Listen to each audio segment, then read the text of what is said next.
नमस्कार, daily line के news file bulletin में आपका स्वागत है। मेरा नाम प्रशांत है। इस बुलेटिन में हम आपको बताएंगे नीट यूजी गड़बड़ी केस में केंद्र और एनटीए ने सुप्रीम कोर्ट में दाखिल अपने हलफनामे में क्या कहा है और बताएंगे इंडियन नेशनल लोकदल और बहुजन समाज पार्टी अब तक कितनी बार गठबंधन कर चुकी है और नए गठबंधन का ऐलान कब होने वाला है। इसके साथ ही जानेंगे दिल्ली शराब घोटाला के केस में अरविंद केजरीवाल को लेकर के ईडी ने क्या बड़ा दावा किया है। लेकिन उससे पहले एक नजर डालते हैं आज की हेडलाइंस पर। नीट यूजी गड़बड़ी केस में सुप्रीम कोर्ट में सुनवाई आज। केंद्र और एनटीए ने बुधवार को दाखिल किया हलफनामा। जुलाई के तीसरे हफ्ते में शुरू होगी काउंसलिंग। इंडियन नेशनल लोकदल और बहुजन समाज पार्टी के बीच हो रहा फिर से गठबंधन। तीसरी बार एक साथ आ रही दोनों पार्टियां 1996 में 3 लोकसभा सीटों पर एक साथ लड़ा था इलेक्शन। दिल्ली शराब घोटाला केस में अरविंद केजरीवाल को लेकर ईडी का बड़ा दावा। कहा, गोवा के लग्जरी होटल में रहकर 100 करोड़ रुपए का उठाया सीधा फायदा। 209 पेज का आरोप पत्र किया दाखिल। पहाड़ों से मैदानों तक भारी बारिश का कहर। हिमाचल प्रदेश में दरक रहे पहाड़। 20 राज्यों में आज भारी बारिश का अलर्ट। और सुभाषपा विधायक बेदीराम और निषाद पार्टी के एमएलए विपुल दुबे के खिलाफ गैर जमानती वारंट जारी। 2006 में रेलवे ग्रुप डी भर्ती पेपर लीक का मामला। 26 जुलाई तक वारंट पर तामील का आदेश। और अब शुरुआत करते हैं आज की बड़ी और अहम खबरों की विस्तार से। नीट यूजी में गड़बड़ी को लेकर के दायर याचिकाओं पर सुप्रीम कोर्ट में आज सुनवाई है। बुधवार को केंद्र और एनटीए ने सुप्रीम कोर्ट में एफिडेविट दाखिल किया। केंद्र ने अपने एफिडेविट में बताया कि नीट काउंसलिंग जुलाई के तीसरे हफ्ते से शुरू हो जाएगी। काउंसलिंग 4 राउंड में की जाएगी। केंद्र सरकार ने कोर्ट में कहा कि आईआईटी मद्रास ने नीट यूजी के रिजल्ट डेटा का विश्लेषण किया है। उसके मुताबिक ही एग्जाम में बड़े पैमाने पर धांधली के सबूत नहीं मिले हैं, ना ही किसी एक एरिया के उम्मीदवारों को फायदा पहुंचाया गया है। इसलिए हम दोबारा परीक्षा नहीं करवाना चाहते। सरकार ने आगे कहा कि बेबुनियाद शक के आधार पर रीटेस्ट करवाने से लगभग 24 लाख छात्रों पर बोझ पड़ेगा, जो 5 मई को परीक्षा में शामिल हुए थे। अगर किसी कैंडिडेट को परीक्षा में कोई फायदा मिला होगा तो उसकी काउंसलिंग किसी भी राउंड में या उसके बाद भी रद्द कर दी जाएगी। और अब बात करते हैं आज की अगली बड़ी खबर की।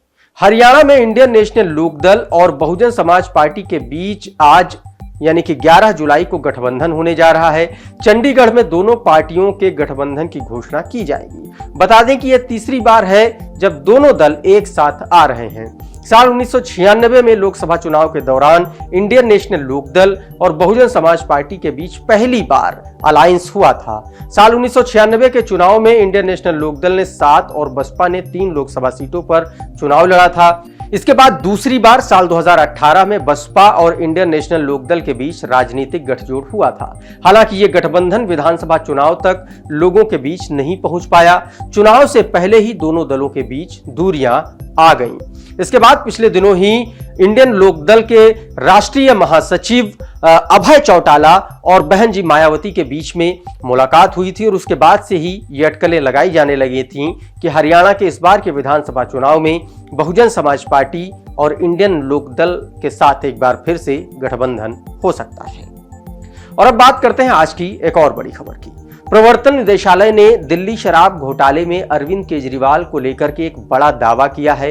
ईडी का कहना है कि दिल्ली के मुख्यमंत्री अरविंद केजरीवाल ने गोवा के एक लग्जरी होटल में रहकर शराब घोटाले से सीधे 100 करोड़ रुपए का सीधा फायदा उन्होंने उठाया है।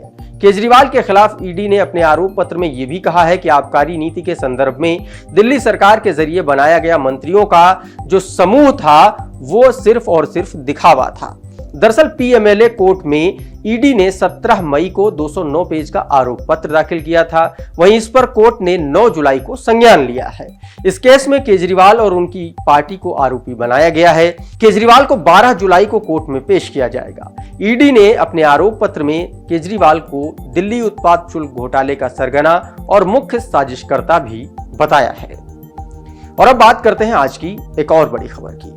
सरकारी नौकरी के एग्जाम में पेपर लीक और उत्तर प्रदेश के बीच पुराना नाता है। यह मामला 2006 में रेलवे ग्रुप डी की भर्ती परीक्षा से जुड़ा हुआ है। इस केस में कोर्ट ने अब सुभाषपा के विधायक बेदीराम और निषाद पार्टी के विधायक विपुल दुबे के खिलाफ गैर जमानती वारंट जारी किया है। इस मामले में विधायक बेदीराम और विपुल दुबे समेत 19 आरोपियों के खिलाफ मुकदमा चल रहा है। कोर्ट ने दोनों विधायकों समेत 1 दर्जन आरोपियों को अदालत में हाजिर न होने पर वारंट जारी किया है। इसके साथ ही कोर्ट ने कृष्णा नगर इंस्पेक्टर को 26 जुलाई तक गिरफ्तारी वारंट की तामील करने के निर्देश भी दिए हैं।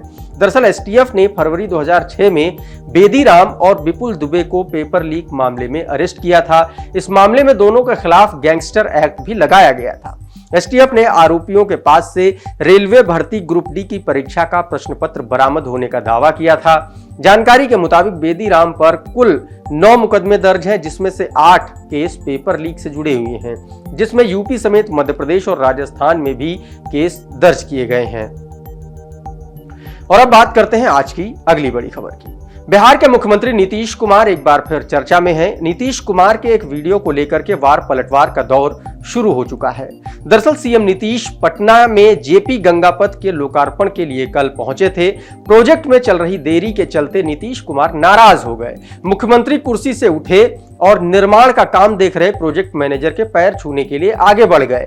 जैसे ही वीडियो सामने आया तो नीतीश कुमार के राजनीतिक विरोधियों को भी मौका मिल गया। विपक्ष ने वीडियो के बहाने नीतीश कुमार के सुशासन पर सीधा हमला बोला। विपक्ष का कहना है कि बिहार अब भगवान भरोसे चल रहा है। विपक्ष का आरोप है कि नीतीश कुमार नाम के ही मुख्यमंत्री बचे हैं और नौकरशाही पर उनका कोई कंट्रोल नहीं रह गया है। और अब बात आज की एक और बड़ी खबर की। नई दिल्ली में आज बिम्स्टेक विदेश मंत्रियों की एक बैठक हो रही है। 2 दिन तक चलने वाली इस बैठक में श्रीलंका, बांग्लादेश, म्यांमार, थाईलैंड, नेपाल और भूटान के विदेश मंत्री शामिल हो रहे हैं। थाईलैंड के विदेश मंत्री मारिस सांग्यांग पोंगसा और भूटान के विदेश मंत्री डी.एन. धुगेल दिल्ली पहुंच चुके हैं। रिपोर्ट के मुताबिक इस बैठक में सुरक्षा, दूरसंचार, व्यापार और आपसी सहयोग पर बातचीत होगी। इस बैठक में मेजबानी विदेश मंत्री डॉक्टर एस जयशंकर करेंगे। बता दें कि bay of Bengal initiative for multi sectoral technical and economic cooperation यानी कि बिम्स्टेक बंगाल की खाड़ी से सटे हुए देशों का एक क्षेत्रीय संगठन है। बैंकॉक डिक्लेरेशन के तहत 1997 में इसे बनाया गया था। इसमें 7 देश शामिल हैं। वही संगठन का उद्देश्य सदस्य देशों के बीच तीव्र आर्थिक विकास, सामाजिक प्रगति को बढ़ावा देना और साझा हितों के मुद्दे पर समन्वय स्थापित करना है। और अब बात आज की एक और बड़ी खबर की। देश में पिछले कई दिनों से भारी बारिश हो रही है। पहाड़ों से लेकर के मैदानी इलाकों में जल प्रलय आ गया है। जहां एक तरफ हिमाचल प्रदेश में पहाड़ दरकने की लगातार खबरें आ रही हैं, वहीं असम में बाढ़ से हालात बेहद भयावह हो चुके हैं। हिमाचल प्रदेश में बारिश के चलते 2 हफ्ते में 22 लोगों की मौत हुई है। वहीं असम में मरने वालों का आंकड़ा 100 के ऊपर पहुंच गया है। उत्तर प्रदेश, बिहार और झारखंड में भी बारिश, बिजली और बाढ़ की वजह से पिछले 24 घंटों में 56 लोगों की मौत हो चुकी है। यूपी में 32 लोगों की जान गई है। वहीं राज्य के 12 जिलों में करीब 800 गांवों में बाढ़ जैसे हालात पैदा हो गए हैं। पीलीभीत और लखीमपुर खीरी में एनडीआरएफ और एसडीआरएफ की टीमें लगातार राहत और बचाव कार्य में लगी हुई हैं। वहीं मौसम विभाग ने आज मध्य प्रदेश और उत्तर प्रदेश, बिहार, पश्चिम बंगाल और सिक्किम समेत 20 राज्यों में भारी बारिश की संभावना जताई है। आज के मॉर्निंग के इस न्यूज फाइल बुलेटिन में फिलहाल इतना ही, लेकिन आप बने रहिए डेली लाइन के साथ।